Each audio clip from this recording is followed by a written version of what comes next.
12 News at 10 with Mark Curtis and Caribe Divine starts now.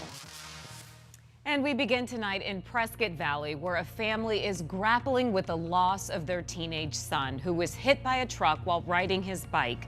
Good evening and thanks so much for joining us for 12 News at 10. I'm Caribe Divine. I'm Mark Curtis. The crash took the life of 14-year-old Gabriel Grande.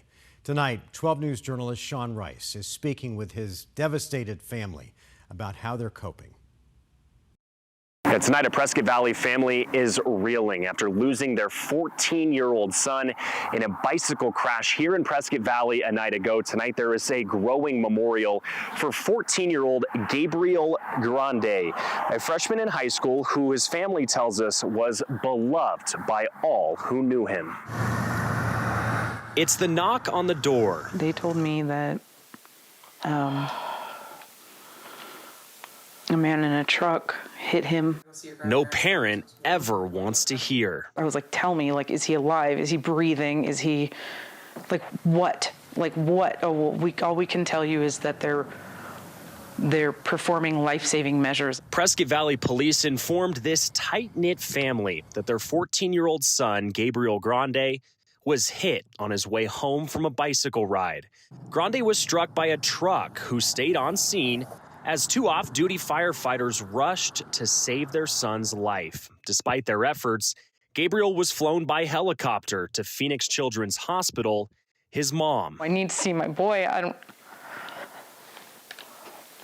don't know what possessed me. pleading with the doctors to see her son for the very last time. We had blood everywhere. In the neck brace. And he was intubated and I just picked up his head and I'm like, come on, we gotta beat Steven and Grayson. Come on, Papas, it's okay, Mommy's here. Mommy's here. And I couldn't stop kissing him and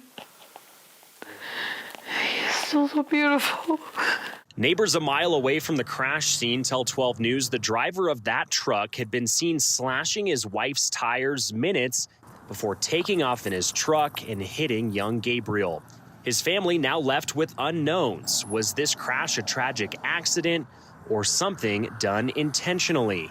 I want it to be a terrible, unfortunate accident. Maybe the town will put in streetlights or sidewalks or something. Gabriel's dad, Juan, overcome with grief, walking up and down the road where his son took his final breath. But he was doing what he loved. The freshman in high school described as an experienced mountain biker.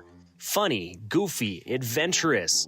All words to describe their boy, who will be with them forever. He was really selfless. He was brave. Now, Prescott Valley police would not release the name of that driver to us. We're told by police there are multiple different witness statements about how exactly this crash a night ago unfolded. All police would tell us is their investigation remains ongoing. In Prescott Valley, Sean Rice, 12 News. All right, Sean. Happening right now in Phoenix, police are investigating a shooting just off I-17. Video from Sky 12 shows the scene at Dunlap Avenue around 7 o'clock. Police say a man was rushed to the hospital with life-threatening injuries. No word on his condition right now. Detectives are trying to figure out what led to the shooting. Also developing tonight, officials with the DEA say their agents were involved in a shooting near 43rd Avenue in McDowell. The investigation unfolding just outside of a Walgreens. Phoenix police first responded around 4 o'clock this afternoon and found a man with serious injuries. The DEA later confirmed to 12 News that they were conducting a law enforcement action that resulted in a shooting with a suspect. The agency had no further comment, only adding the DPS is now taking over the investigation. Now to Mesa, where one person is dead after a mobile home caught fire. 12 News journalist Gabriela Vaquera spoke with neighbors and has the very latest on the investigation. Mesa firefighters were able to quickly put out that fire, but tonight police are still on scene investigating the death. It went from the smoke and it flamed up quickly. Several people living in this mobile home park near Main Street and Alma School Road in Mesa called 911 as a trailer became engulfed in flames Wednesday afternoon. I yelled at the 911 operator, "You need to get here now." because it looked like it was going to start fire into the other trailer. Firefighters arrived in time to extinguish the flames before the fire could spread into other homes. Mesa Fire says one person was found dead inside the trailer. There was likely mobility issues with the occupant of the home. Saddened that, a life was lost. Neighbors tell me the man who lived in that trailer was quiet. He was a good guy to talk to. And he had 3 cats. Those were his kids. So when he would come out, he'd brag about his cats and show his pictures. So it's really sad. This is the second mobile home fire Mesa firefighters have responded to this week. Smoke alarms really can save lives. If there is ever any doubt or an inability to obtain a smoke alarm, there are several departments valley-wide that offer free programs. Investigators are still working to figure out exactly how this fire started. In Mesa, Gabriela Becerra, 12 News. All right, Gabby, thank you. Tonight, the 12 News I-Team wants to hear from you. Right now, we're conducting a survey to better understand safety concerns when it comes to dating apps. It's something that the I-Team's Erica Stapleton is looking at for an upcoming story, and your feedback could help her reporting. If you want to take the 12 News I-Team Dating App Safety Survey, you can scan the QR code that's on your screen right now, or you can text survey to the number 602-444-1212, and we'll send it right to your cell phone. We have an update on Decision 2024. The AP has declared Republican incumbent Juan Ciscomani as the winner in Arizona's 6th congressional district. Democrat Kirsten Engel conceded earlier today. In a statement, Engel said, "The voters have made their decision and we must respect it." CD6 includes parts of Tucson, Wilcox, Tombstone, and Sierra Vista. The city of Phoenix is taking new steps to beat the heat. The city council has unanimously approved a $60 million shade initiative aimed at cooling down neighborhoods hit the hardest by extreme temperatures. The Shade Phoenix plan aims to add 27,000 new trees and 550 shade structures across the city, with half the investment targeting lower income areas. It comes as city records show that West Phoenix neighborhoods have less than 5% tree coverage, while other areas enjoy over 25%.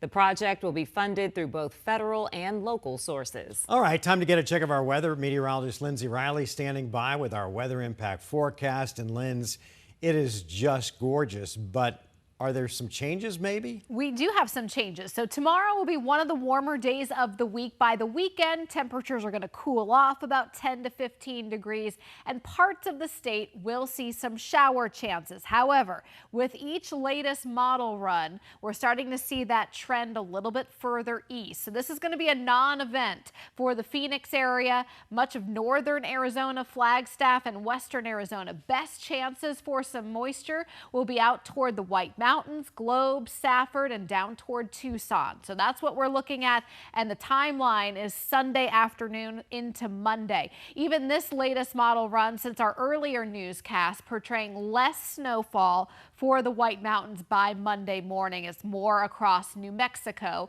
rather than eastern Arizona.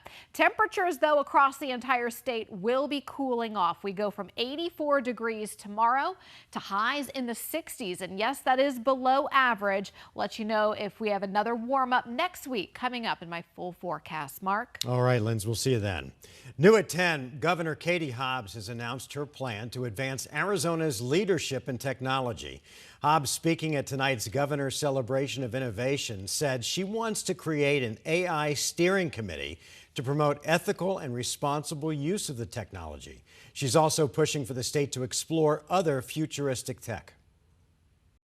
These investments set us apart and give us a huge competitive advantage. These investments ensure that Arizonans have the skills to get a job in the industry or invent the next big thing. Hobbs adds that the state will also look into the viability of air taxis. Back in 2018, NASA identified the Phoenix Mesa area as one of the best environments for the new technology. All right, we're about 2 weeks away from Thanksgiving, but you may have noticed that some people have already put up their Christmas trees and their outdoor decorations. It also means that, there's some Grinches out there that will go after those displays. In fact, it's already happened, believe it or not, in the East Valley.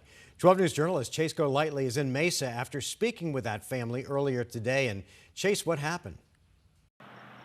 The Seversons had just put up all their Christmas decorations when they say later that night, a group of teenagers came out and vandalized them. The whole situation caught on camera. It's not even December, and Santa just added a few names to his naughty list. It's just disappointing when somebody comes and does this to us. Michael Severson and his family live in Mesa. He said it's already been a tough year for them, working multiple jobs to make ends meet. So to cheer up his wife, he decided to put up their Christmas decorations early. This is her favorite time of year, and it really gets her in the holiday cheer. On Sunday, he and his daughter spent the day putting up all the lights and inflatables. Then just a few hours later, I just think they were bored and looking around for some trouble, unfortunately. 2 cars circled their neighborhood, with 3 teens getting out and tackling their decorations, popping one of them and damaging others before rushing back to their cars and taking off.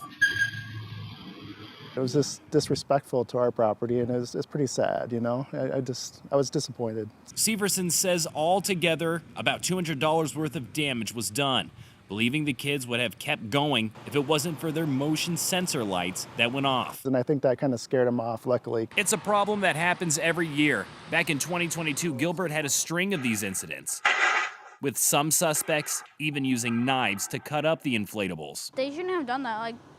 I don't know why. They just destroyed someone's property, and they think it's funny and cool, but it's not. It's just rude and mean. There's not much people can do to protect their decorations. Experts recommend tying them down so they can't be taken or keep them out of reach. They also say people should turn off their lights and decorations at night to bring less attention to their yard. For Severson, he tells me he filed a report with the Mesa Police Department and hopes someone will recognize those teen suspects in this video. Find out who did it and stop them from doing it again. In Mesa, Chase Golightly, 12 News.